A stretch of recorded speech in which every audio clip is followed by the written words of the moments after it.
Bismillahirrahmanirrahim. Assalamualaikum warahmatullahi wabarakatuh. Selamat pagi teman-teman. Selamat jumpa kembali di pagi hari ini. Mudah-mudahan di pagi hari ini teman-teman diberkahi, diberi kesehatan, dimudahkan rezekinya, diberi umur panjang. Amin Allah ya rabbal alamin. Teman-teman, dalam kesempatan ini saya akan mencoba membagi pengalaman lagi, yaitu tentang misteri sandikala dan pohon beringin.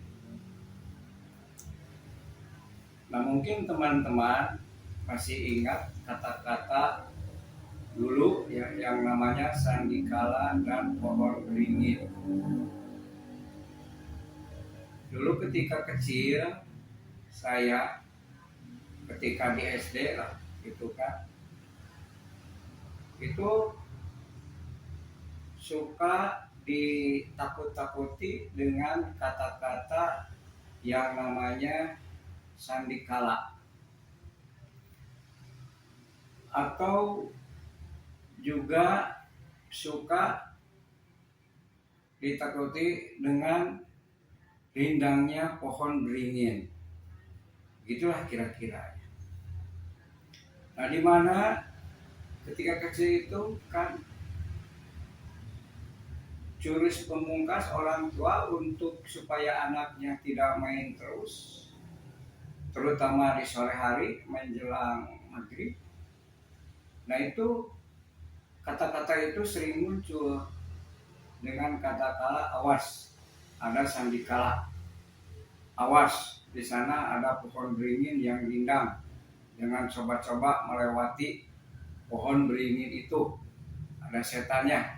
Nah, itulah kira-kira kata-katanya. Itu sering dilontarkan waktu itu di zaman itu kan, karena dulu itu kan memang fenomenanya seperti itu. Hampir setiap daerah lah, orang tua ke anaknya supaya anaknya itu tidak main terus, tidak di luar terus, sehingga keluar kata-kata itu. Itu masih ingat, mungkin teman-teman juga mengalami hal seperti itu gitu kan. Iya. Jadi orang tua itu saking jengkelnya ke anak, saking tidak nurutnya gitu kan ya, karena main terus, nggak mau mandi misalnya waktu sudah sore. Nah, sehingga ditakut-takuti, awas tuh ada sandikala, nanti diambil oleh sandikala gitu kan. Awas tuh ada pohon beringin yang rindang, itu kan di sana ada hantunya. Gitulah kira-kira gitu kan ya. Memang di dalam benak itu gitu kan ya, ketika itu kan kita karena ketidaktahuan ya, yang namanya sandikala itu diasumsikan seperti itu, makhluk besar yang menakutkan gitu kan, begitu, jadi takut. Atau pohon beringin itu memang suatu pohon yang memang, pohon beringin kan ciri khas tumbuh di pemakaman ketika itu kan. Jadi pohon beringin itu kalau dilihat dari fisiknya memang sangat menakutkan, dimana kan itu pohonnya besar, kemudian daunnya rindang, kemudian akar-akarnya kan melambai-lambai, dan ciri khas di pemakaman. Jadi asumsi-asumsi yang tadi itu memang identik dengan kenyataan. Jadi wajar lah ketika itu kita merasa takut dengan fenomena seperti itu. Bukan? Itulah kira-kira teman-teman ya. Nah, setelah kita gitu kan ya, yang namanya kan ini pengetahuan, yang namanya kemajuan. Nah, ternyata di zaman sekarang juga di masa-masa kini, kadang-kadang di daerah itu suka dilontarkan juga kata-kata itu. Mungkin secara refleks, secara tidak langsung karena jengkel, nah itu orang tua suka mengatakan itu. Itu sekarang juga. Jadi di zaman sekarang juga kadang-kadang seperti itu gitu kan ya. Jadi ada mitos bahwa di sore hari itu ke anaknya dilontarkan secara spontan itu kadang-kadang seperti itu teman-temannya. Jadi ada kata-kata menakuti ke anak agar anaknya itu cepat ke rumah gitu kan. Itu secara spontan. Padahal bukan apa istilahnya, bukan menakut-nakuti ke anak, tapi trik agar anak cepat masuk ke rumah gitu kan tujuannya. Itulah kira-kira gitu kan ya. Itu di zaman sekarang juga memang ada lah, entah kalau di kota, kalau di daerah mungkin ada seperti itu kan. Nah itulah kira-kira teman-teman ya. Dan pohon beringin ini kan sekarang sudah banyak ditanam bukan hanya di pemakaman ya, di taman-taman gitu kan, di balai-balai di perkotaan juga sudah banyak itu pohon beringin, karena pohonnya kan cukup rindang, indah dan sejuk untuk ini dinikmati gitu kan, itunya apa istilahnya itu udaranya gitu kan, karena itu kerindangan tadi. Itulah kira-kira teman-teman. Jadi di sekarang ini memang pohon beringin itu sudah lumrah lah, ada di kota-kota, ada di daerah-daerah. Jadi enggak seperti dulu, itu kira-kira. Nah ternyata yang misteri yang tadi, yang misteri sandikala, misteri pohon beringin gitu kan. Nah ternyata kata-kata orang tua itu memang enggak sembarangan juga gitu kan. Setelah dihayati, setelah dikaji ya, di zaman sekarang ini ternyata yang namanya sandikala itu memang ada teman-teman, ada sekali dan benar gitu kan, dan benar ada, dan memang agak juga mengkhawatirkan gitu kan diantaranya gitu. Jadi istilah mengkhawatirkan di sini itu ada istilah ketika terjadi sandikala itu memang suasana kurang bagus lah untuk main-main anak. Begitulah kira-kira teman-teman, terutama di sore hari. Nah diantaranya sandikala ini memang merupakan suatu fenomena alam biasa teman-teman ya. Mungkin teman-teman juga sudah tahu, sudah belajar ketika di SMA atau di SMP, bahwa sandikala itu memang fenomena biasa yang terjadi di pagi hari atau di sore hari gitu. Kalau dulu itu istilahnya itu, kalau sore hari itu layung ya. Nah sehingga di pagi hari atau di sore hari fenomena sandikala itu kelihatannya merah ke kuning-kuningan, itu kira-kira ya. Kalau pagi hari itu kan kita sering disebut di istilah sekarang itu ada yang disebut dengan sunrise. Itu di pagi hari di ufuk timur gitu kan. Sering kita kan mengejar peristiwa sunrise karena keindahan tadi kan di pagi hari begitu. Begitu juga sama di sore hari gitu kan. Ada ketika terbit matahari yang terkenal dengan istilahnya itu, kata bahasa anak muda itu sunset. Istilah ilmiah itu kan sunset. Itu di ufuk barat, di ufuk timurnya sunrise. Begitu kira-kira teman. Jadi kata-kata sandikala itu kita bisa misteri sandikala itu memang ada juga gitu kan peristiwanya gitu. Hanya kalau di pagi hari itu yang namanya sunrise itu kan itu bagus lah gitu kan. Bagus itu untuk terutama ketika mataharinya muncul menyinari kita, itu untuk kesehatan gitu kan. Itu bagus. Sampai jam 9 gitu kira-kira ya, itu untuk kesehatan itu bagus itu kan di sore hari gitu kan. Nah ini yang sering dilontarkan oleh orang tua ketika itu di sore hari, memang di sore hari ketika menjelang maghrib gitu kan ya, karena kejengkelan tadi ya kan, mau maghrib anak-anak kan main terus ya. Nah, supaya anak cepat mandi dan cepat masuk ke rumah, terlontarlah kata-kata sandikala seperti itu. Ternyata benar di sore hari itu ada sandikala. ada sanekala lah cek Sunda nama gitu kan ya, awas ada sanekala gitu kan, itu kira-kira teman-teman ya. Nah jadi di sore hari ini memang kurang baik teman-teman. Jadi sunset itu di sore hari jadi warna kekuning-kuningan. Jadi warna merah kekuning-kuningan itu yang bahasa Sunda sering dikatakan layung begitu kan. Nah itu akibat daripada kan sinar matahari mau terbenam gitu kan. Kemudian mau perubahan dari siang ke malam di sore hari itu kan. Jadi masanya masa transisi lah gitu kan. Jadi masa transisi antara siang dan malam. Yang namanya masa transisi memang jelek itu teman-teman ya. Kita baca di buku masa transisi itu ketika terjadinya mau pergantian antara siang dan malam, itu tumbuh-tumbuhan itu akan berubah gitu kan. Yang tadinya kan pada saat siang ini kan tumbuh-tumbuhan itu menghisap karbon dioksida ya gitu kan. Sedangkan pada siang hari itu sama seperti kita menghisap oksigen gitu kan.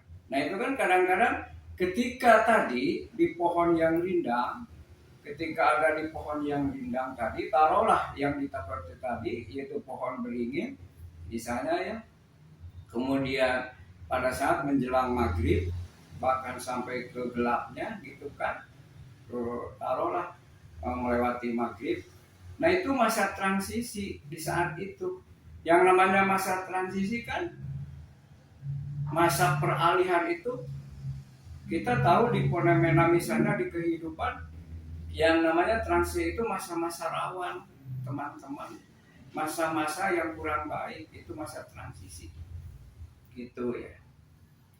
Nah sehingga ketika ada misalnya kejadian ketika ada orang lewat di bawah pohon beringin, terus kebetulan ketika itu orang itu pingsan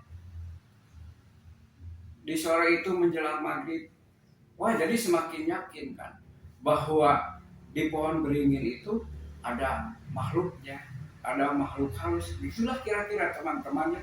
Padahal itu secara ilmiah bisa kita kaji, ya bisa kita kaji kan kita sudah belajar. Nah ternyata mungkin ketika itu orang lewat pohon beringin itu kondisinya ini lemah, lagi lemah. Ya teman-teman kan ketika itu ya di sore hari itu atau di ketika mau menjelang malam itu kan terjadi pergantian antara siang dan malam. Nah sehingga ketika ada orang yang tadi yang lewat ya kemungkinan itu fisiknya lagi lemah ya, didukung dengan keadaan seperti tadi mau menjelang malam. Nah sehingga pada saat itu pohon beringin itu kan yang tadinya pada siang itu menghisap karbon dioksida, mengeluarkan oksigen. Nah sekarang pada saat mau malam itu pohon beringin itu tumbuh-tumbuhan itu kan sama seperti kita, yaitu menghisap oksigen gitu kan ya. Nah sehingga oksigen yang dibutuhkan oleh kita ketika itu bisa berebutan dengan pohon beringin tadi karena masa transisi tadi gitu kan. Nah sehingga terjadilah pingsan. Begitulah kira-kira teman-teman ya. Jadi intinya ketika masa transisi itu pohon beringin masa-masa itu sama-sama dengan kita mau istilahnya itu menghisap oksigen gitu kan. Makanya itu ketika kita ada pohon di rumah itu kurang baik kalau pohon hidup itu ada di dalam rumah teman-teman. Sebaiknya itu keluarkan karena di malam hari itu tumbuh-tumbuhan itu kan sama dengan kita menghisap oksigen, begitulah kira-kira ya. Kalau siang hari oke lah karena di siang hari itu kan tumbuh-tumbuhan itu diantaranya mengeluarkan oksigen dan menghisap karbon dioksida, jadi itu bagus ya teman-teman. Begitulah kira-kira ya teman-teman misteri yang ada tadi yang lewat orang tadi. Kita jangan 100% menyalahkan ke hal-hal yang gaib, tapi tetap kita juga harus kaji dengan secara ilmiah. Begitulah kira-kira teman-teman. Bahkan yang tadi makhluk halus, padahal itu nggak seperti itu kan. Tidak seperti itu 100% menyalahkan kita makhluk halus. Kan makhluk halus juga, jin juga punya aturan teman-temannya. Nggak sembarangan jin itu, apalagi jin Islam kan. Ada undang-undangnya itu jin itu kan. Undang-undangnya seperti apa yang nggak tahu. Tanyakan saja ke yang sudah pernah mengalami ke negara jin. Begitu kira-kira temannya. Jadi kalau makhluk halus sembarangan, wah itu bahaya. Nggak boleh gitu kan. Allah juga nggak seperti itu ke makhluknya gitu kan. Coba bayangkan kalau sembarangan kan. Kenapa? Karena kan dia itu melihat kita kan. Jin itu melihat kita, sedangkan kita kan nggak melihat. Ya, kan jin itu kan ada jin kafir, ada jin Islam gitu kan. Taruhlah jin kafir iblis gitu kan. Nah begitu kan. Iya, bagaimana ketika makan kan kalau jahil kita ambil oleh dia kan nggak seperti itu, enggak. Ada aturannya. Begitulah kira-kira temannya. Jadi kita enggak 100% menyalahkan ke hal-hal yang gaib. Memang hal yang gaib itu ada. Yakin bahwa yang gaib itu ada, gitu kan. Karena kondisi tadi kita yang lemah, gitu kan ya, sehingga hal itu bisa terjadi seperti itu. Dan memang itu kejadiannya dimitoskan seperti itu kan. Dan juga memang kejadiannya hal seperti itu lumrah suka terjadi juga kan, yang namanya kesurupan itu ada juga gitu. Karena yang namanya makhluk halus itu memang ada gitu. Tapi kita tidak 100% bahwa yang kejadian seperti tadi menyalahkan hal-hal ke hal yang gaib. Begitulah kira-kira teman-teman ya yang disebut dengan misteri pohon beringin tadi, yang dikaitkan dengan fenomena sandikala tadi. Begitu ya. Jadi sandikala itu merupakan hal-hal yang biasa yang terjadi, kejadian alam. Begitulah kira-kira teman-teman ya. Jadi di benak saya yang dulu ketika kecil, mungkin di benak teman-teman juga ketika kecil, begitu kan, seperti itu samalah gitu kan ya. Nah ternyata hal seperti ini kan bisa kita jelaskan ke anak-anak kita sekarang, ke cucu-cucu kita sekarang, bahwa yang namanya mitos-mitos seperti tadi memang bolehlah gitu kan ya, hanya sekedar untuk mitos, sekedar untuk mentakut-takutin, tapi kita juga jelaskan secara ilmiahnya teman-temannya, agar generasi-generasi itu paham bahwa yang namanya fenomena alam itu memang sandikala, memang bahaya pohon beringin itu memang ada juga gitu kan ya gitu.